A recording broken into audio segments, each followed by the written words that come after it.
Alright guys, this is going to be my follow-up video. My review of this Pushglo by ZRC. It's an onboard igniter. Love it. You know, so far so good on it. I know I said that a lot yesterday.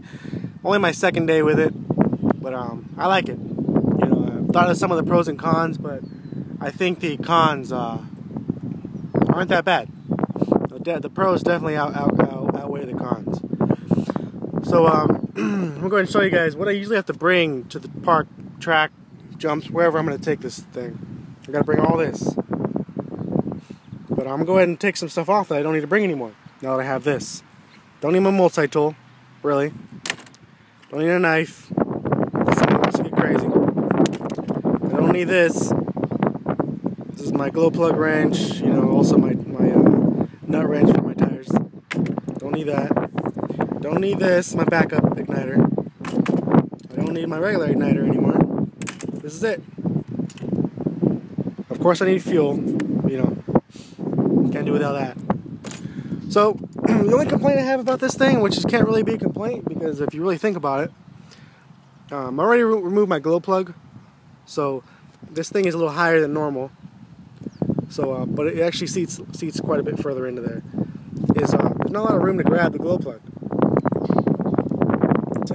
To grab the alligator clip to take it off the glow plug. But, you know, if it was any higher, if you hit a jump too hard, it's going to shred this to pieces right here. But it sits further in there, so when it does, it sits flat. No problems. So, you know, it is what it is. The wires, in my opinion, they could have, I feel that they could have done a better job on the wires. You know, if it hits the corner of that, the cooling head is going to break, especially on these sharp corners here. It's going to break. But, you know, as long as you install it properly and zip tie the wire so that it doesn't have room to slide over, then you won't really have that problem. You definitely want to leave a little bit of play in it, you know, because your truck just bounces around. You don't want things shaking loose or shorting out. But in my case, I zip tied it really good, so I shouldn't really have that problem. So I'm going to go ahead and I already removed the clips for the fuel tank, so I'm going to take that off. There you go. There's a wiring. Goes down there, grounded to the motor plate, whatever you guys want to call it. It goes down through there. But so like I said, I already moved the glow plug out of here. Actually, I did not. Well, it's loose, but the alligator clip is not on. This is my old glow plug wrench. It's crap. Fully charged, not even working. So I'm gonna go ahead and attempt to put the phone down for a second. What I'm doing is I'm connecting the alligator clip right here to the glow plug. I want you to leave about a 1/16 to 1/8 inch of tubing on the top of your glow plug so that the alligator clip does not touch the base of the glow plug here. So I'll go ahead and connect it now. Just like that. There you go. It's connected. Sorry about that. It's connected. So, this is going to be a little difficult to do. It's not really going to start unless or turn on, because this thing has to be basically metal to metal. It's grounded to the bottom of the plate on that black screw right there, tip of my finger, on the red wire, right there. This thing has to be touching, you know, the screws here have to be touching this in order for it to work. So I'm going to go ahead and try to get a good angle here and show you guys. I'm sorry about by myself, so work with me here.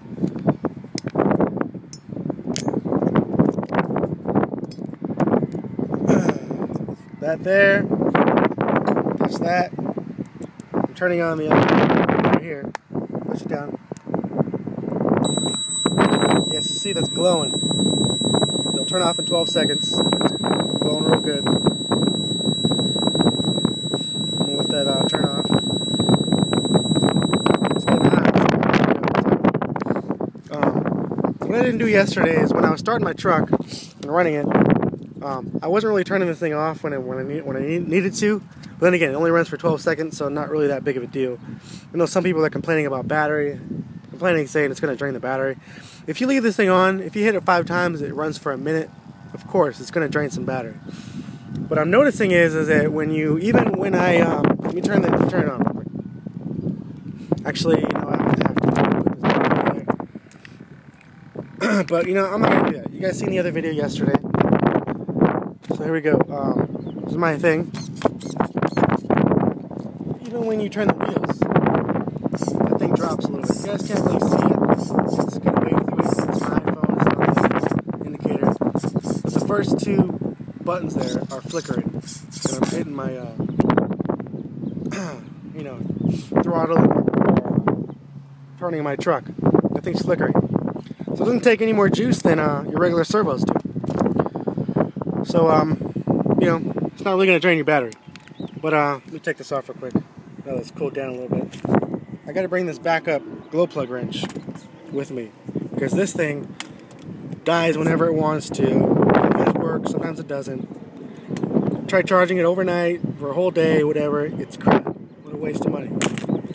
Glow backup one. I'm gonna put the glow plug in it, and I'll show you guys something real quick. Sorry about all the thing. I'm trying to get this done as quick as possible, but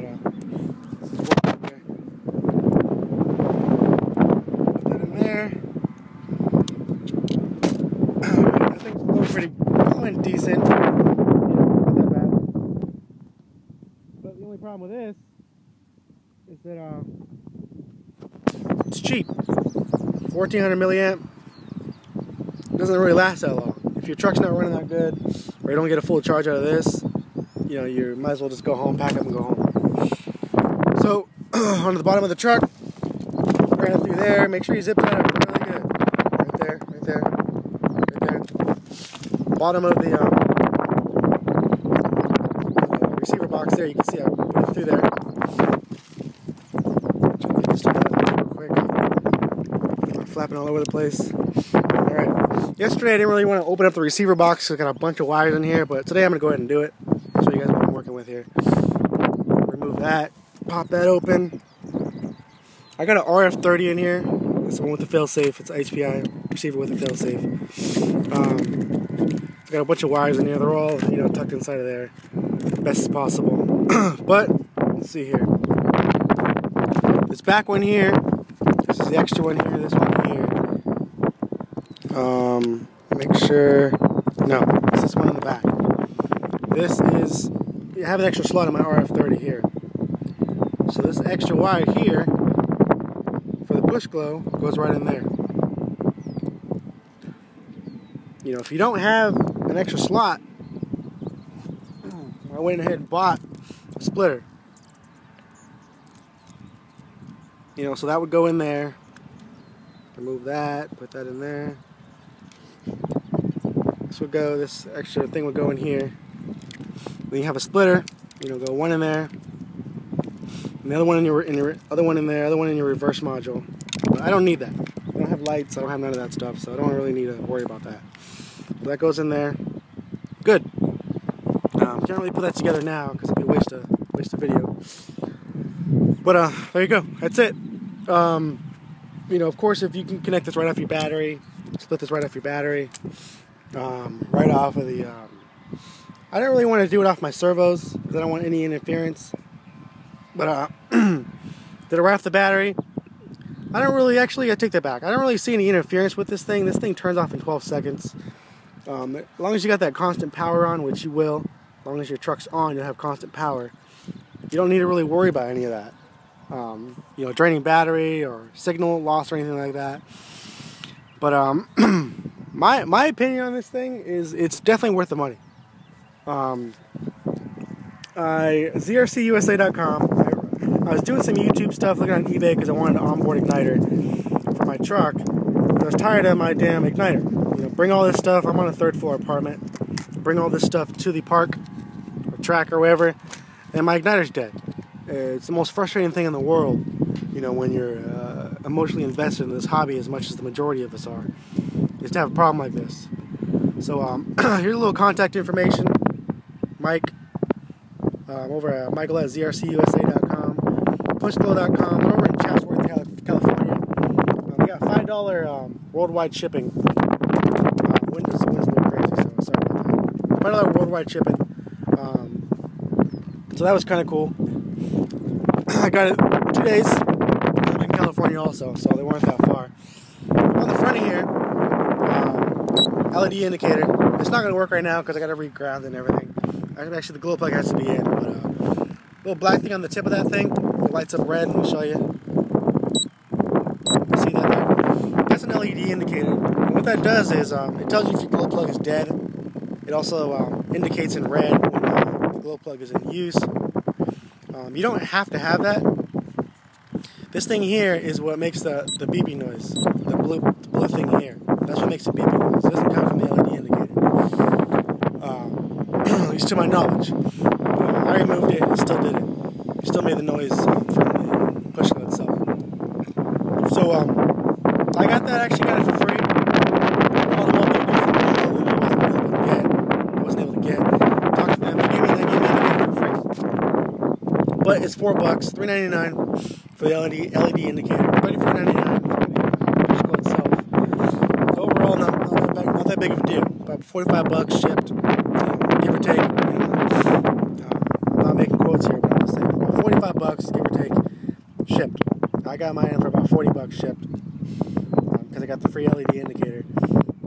But follow them on Facebook, Switchglo or Pushglo. Search either one. You can follow them on Facebook, ZRCUSA.com.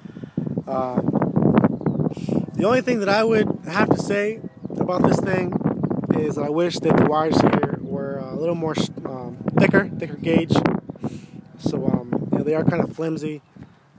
You know, I kind of worry about you know, pinching them with a tool on accident and, you know, breaking them. But then again, I'm pretty good at fixing some stuff.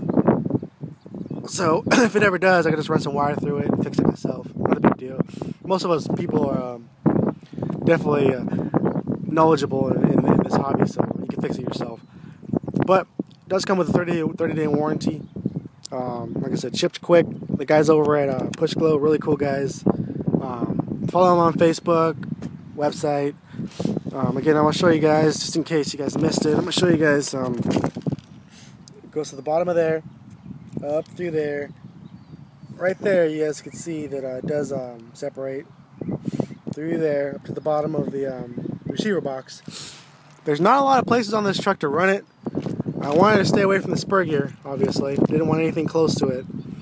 We got the clutch bell down there.